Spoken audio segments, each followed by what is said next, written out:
E aí galera, beleza? Aqui quem fala é o professor Peter. Vamos começar nossa aula de hoje, né? Aula sobre lei de Hooke. Mas antes, inscreva-se no canal Paradoxos da Física e dê um like lá nesse vídeo. Então vamos lá. Lei de Hooke fala praticamente de molas, né? De força elástica. Então, inicialmente, antes de pegarmos a força elástica, que seria uma força elástica, vamos nas molas. Cada mola tem uma constante, como se fosse sua identidade própria. A gente chama de constante elástica da mola.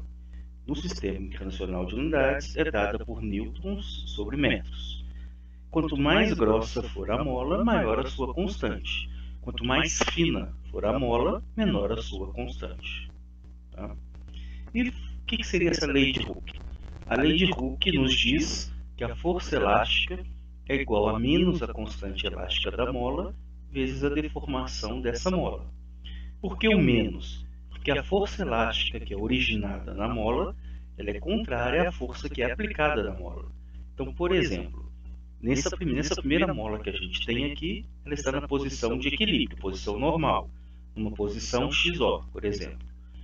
Na segunda mola, eu comprimo essa mola, ela sofre uma compressão. Então, se a força aplicada sobre a mola está indo para a esquerda, eu tenho uma força elástica contrária que vai para a direita, por isso o sinal negativo da lei de Hooke. Do mesmo modo que, se eu estico a mola, se eu aplico uma força voltada para a direita, ela vai ter uma força elástica voltada para a esquerda. Então, sentidos opostos, por isso esse negativo na fórmula. Então, de novo, pela lei de Hooke, força, eu tenho uma grandeza vetorial, né, que tem módulo, direção e sentido, é igual a menos a constante elástica da mola vezes a deformação dessa mola. Esse menos, nas contas, normalmente a gente omite, porque na realidade não existe força negativa, né? O negativo indica apenas o sentido da força. E se eu tiver um gráfico de força, deformação de uma mola, o que eu posso fazer com esse gráfico? Então, olha, para uma deformação x1, eu tenho uma força F1. Para uma deformação x2, eu tenho uma força F2. É um gráfico linear, é um gráfico de uma função do primeiro grau. Então, eu posso achar a constante da mola dividindo a variação do eixo x pela variação do eixo y, que seria da força. Então, a constante elástica da mola é dada pela variação, né, ou deformação da mola no eixo x sobre a variação da força no eixo y. Então, isso aqui me dá a constante da mola. E eu posso também associar molas em série ou paralelo, a fim de obter uma mola ou com maior constante elástica ou com menor constante elástica. Então, se eu tenho uma associação em série, como nesse exemplo, duas molas associadas em série, uma mola de massa M1 e uma mola de massa M2. Eu posso substituir essas duas molas por uma. E o que acontece nessa associação? A força total aplicada aqui, a força elástica total, ela pode ser dada pela força elástica 1, que é igual à força elástica 2. Então, eu posso falar que a força total aqui nessa associação, nova associação, é igual à força aplicada na mola 1, que é igual à força aplicada na mola 2. E a deformação total nessa mola? A deformação total nessa mola aqui é igual à deformação que eu tenho na mola 1, mais a deformação que eu tenho na mola 2. E a constante elástica dessa nova mola? Eu tenho duas constantes elásticas aqui. Agora, com essa nova associação, eu vou ter só uma mola, então só uma constante elástica. Eu encontro dessa maneira, ó, 1 sobre a constante elástica total é igual a 1 sobre a constante elástica da mola 1, mais 1 sobre a constante elástica da mola 2. E se eu tiver uma associação em paralelo, como nesse caso, ó, duas molas, massa 1, massa 2, eu vou substituir as duas molas por somente uma. Vou fazer uma associação em paralelo. Na associação em paralelo, a força elástica total é dada pela força aplicada na mola 1, mais a força aplicada na mola 2, diferentemente da associação em série. A gente viu que na associação em série, a força na mola 1 era igual à força na mola 2, que era igual à força total. Aqui não, aqui eu somo a força nas duas molas e tenho a força elástica total. E a deformação? A deformação na mola 1 é igual à deformação na mola 2, que é igual à deformação total. Porque se uma deformar mais do que a outra, aqui vai ficar totalmente desequilibrado. Então as duas deformam da mesma maneira. A deformação total é a deformação da mola 1, que é igual à deformação na mola 2. Diferentemente da associação em série, que a deformação total é dada pela deformação na mola 1 mais a deformação na mola 2. E a constante elástica total, nesse caso, é dada simplesmente pela soma das constantes elásticas de cada mola. Então a constante elástica total é igual à constante elástica na mola 1 mais a constante elástica na mola 2. Vamos agora a alguns exercícios, né? Da lei de Hooke, a aplicação da lei de Hooke, porque essa matéria é tranquila, não é tão difícil assim. Então vamos lá. Uma mola de constante elástica igual a 200 newtons por metro tem comprimento de 20 centímetros.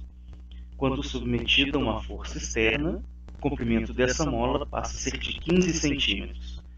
Determine o módulo da força elástica que é exercida pela mola nessa compressão. Então, a primeira coisa que a gente faz, nós temos a constante elástica da mola que vale 200 newtons por metro. E temos que tinha um comprimento de 20 centímetros, mas o comprimento passou a ser de 15 centímetros. Logo, teve uma variação de 5 centímetros, uma compressão de 5 centímetros. Então, como que eu vou achar essa força elástica? Força elástica é constante elástica vezes a deformação. A constante é de 200, que a deformação é de 5 centímetros, equivale a 0,05 metros. Tenho que passar a deformação para metros, porque a constante elástica da mola está em newtons por metro. Então, 200 vezes 0,05, 10 newtons por metro.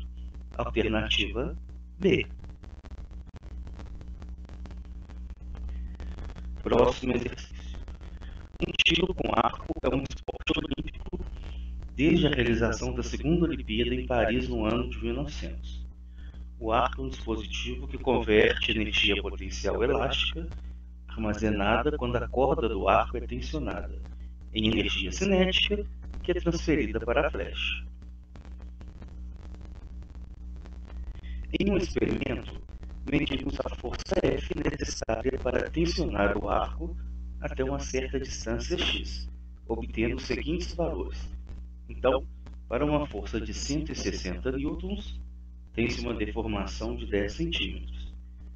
Para uma força de 320 newtons, tem-se uma deformação de 20 centímetros. Para uma força de 480 newtons, tem-se uma deformação de 30 centímetros. O valor e unidades da constante elástica do arco são... Então eu quero encontrar o valor da constante elástica do arco. Então, constante elástica é igual à variação da força sobre a deformação na mola. Então é aquela fórmula que a gente usa no gráfico, né? Na função do primeiro grau, função linear. Então, qual que é a variação da força? A força está variando de 160 newtons. Ela foi de 160 para 320, de 320 para 480. Então, a variação da força, nesse caso, é de 160 newtons. E a deformação está sendo de 10 em 10 centímetros. De centímetros para metros, eu divido por 100. Então, 10 centímetros são 0,1 metros. 20 centímetros, 0,2 metros. Então, eu posso pegar esses dois primeiros valores, né, essas duas primeiras colunas. Então, 320 menos 160 sobre 0,2 metros menos 0,1 metros. Logo, eu tenho 160 dividido por 0,1, 1.600 newtons por metro. Alternativa B. 1.600 newtons por metro é a mesma coisa que 1,6 kilonewtons por metro, porque 1 quilo vale 1.000. Né? Continuando. Daí agora, uma mola está suspensa verticalmente próxima à superfície terrestre, onde a aceleração da gravidade pode ser adotada como 10 metros por segundo ao quadrado. na extremidade livre da mola, colocado uma cestinha de massa desprezível que será preenchida com bolinhas de gude de 15 gramas cada. Ao acrescentar bolinhas à cesta, verifica-se que a mola sofre uma elongação proporcional ao peso aplicado, ou seja, alonga de acordo com o peso que é aplicado.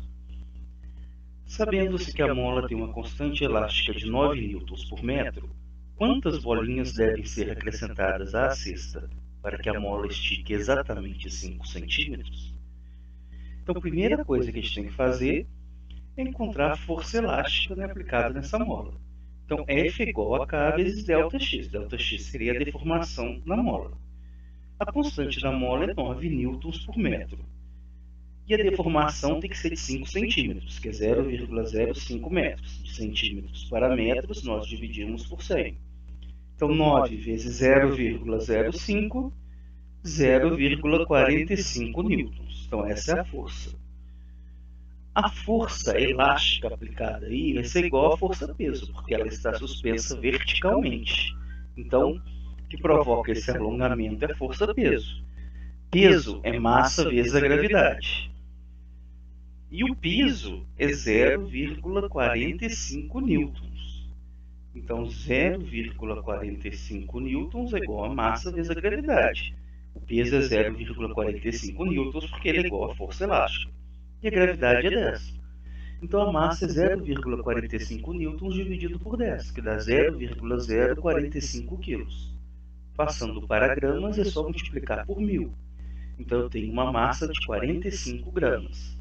Só que cada bolinha tem 15 gramas. Então, se eu dividir 45 por 15, eu tenho o número exato de bolinhas. 45 dividido por 15, 3 bolinhas. Alternativa B. Próximo exercício. Na figura abaixo, as 3 molas ideais 1, 2 e 3 são idênticas e possuem a mesma constante elástica de valor 0,1 newtons por centímetro. E as massas também são idênticas e de mesmo valor, 10 gramas. Inicialmente, o conjunto está em equilíbrio e as molas estão em seu comprimento natural, 20 centímetros cada uma. Em seguida, retira-se o suporte S e cada mola se distende até que o conjunto adquira novamente o equilíbrio. Então, o dispositivo S ali, suporte é retirado, as molas descem até atingir o equilíbrio. Após o novo equilíbrio, determine, de acordo com a gravidade que é 10, a deformação de cada mola, o comprimento de cada mola e a deformação total do conjunto. Então, vamos lá. Então, a primeira coisa a se fazer, encontrar o peso, Peso é a massa vezes a gravidade. A massa é de 0,01 kg e a gravidade é 10. Logo, a força-peso vale 0,1 newtons. Isso para cada bolinha. É só a gente voltar que a gente vai ver. Olha, é 10 gramas a massa de cada bolinha. Então, 0,1 newtons. Agora, na mola 1. Na mola 1, eu tenho as 3 bolinhas sendo aplicadas. Vou voltar lá de novo. A mola 1 é essa primeira aqui. Ó. Eu tenho uma bolinha, 2, 3, aplicando força nessa mola 1. Então, eu não vou considerar só o peso de 0,1 newtons, como são 3. Eu tenho um peso de 0,3 newtons, que na realidade é a força elástica. Então, a força elástica na mola 1 é de 0,3 newtons. Do mesmo modo que na mola 2, eu tenho somente duas bolinhas aplicando uma força nela. Vamos voltar lá de novo. Mola 2, que é essa aqui. Somente 2 forças são aplicadas nessa mola aqui, de 2 bolinhas. E na mola 3, que é essa aqui, somente uma. Então vamos lá. Na mola 1 são 3, então 3 vezes 0,1, 0,3. Então, força elástica é a constante elástica vezes a deformação. Então, 0,3 é igual a constante, que é 0,1 newtons por centímetro, vezes a deformação, o alongamento. Então, a deformação é 0,3 dividido por 0,1, que me dá 3 centímetros. Achei em centímetros que a constante da mola é newtons por centímetro nesse exercício. não tem necessidade de passar para metros, a gente conta as respostas em centímetros mesmo. Na mola 2, F é igual a K vezes ΔX. O F é 0,2 e o K é 0,1. 0,2 dividido por 0,1, 2 centímetros. E na mola 3, né, que é a aplicação da força só de uma bolinha, 0,1 é igual a 0,1 vezes ΔX, ΔX é igual a 1 centímetro. Então a deformação causada na mola 3 é de 1 centímetro. Agora eu quero encontrar, né, o comprimento nas 3 molas. Então o comprimento final ele é dado pelo inicial mais a sua deformação. O comprimento inicial na mola 1 é de 20 centímetros. 20 mais 13, que é a deformação, 23 centímetros. Na mola 2, o comprimento final é o inicial mais a sua deformação. O inicial é 20, a deformação é 2, 20 mais 2, 22 centímetros. Na mola 3, o comprimento final é o inicial mais a deformação. O inicial é 20, a deformação é 1, e o comprimento final é de 21 centímetros. Então, os comprimentos são 23 centímetros para a mola 1, 22 centímetros para a mola 2, 21 centímetros para a mola 3. E na letra C, a deformação total, é só somar as deformações encontradas na alternativa A. Então é o 3 mais o 2 mais o 1. 3 mais 2, 5. Mais 1, 6 centímetros. Essa é a deformação total. Até porque as 3 estão em série, a deformação total é dada pela soma das deformações em cada mola. Agora a gente tem uma associação em paralelo e depois em série, uma associação mista. Então vamos lá. Uma massa, m igual a 20 nonos quilos, encontra-se suspensa ao conjunto de molas ilustrado na figura abaixo. Suas constantes elásticas são K1 igual a K2, que é igual a 30 newtons-metros.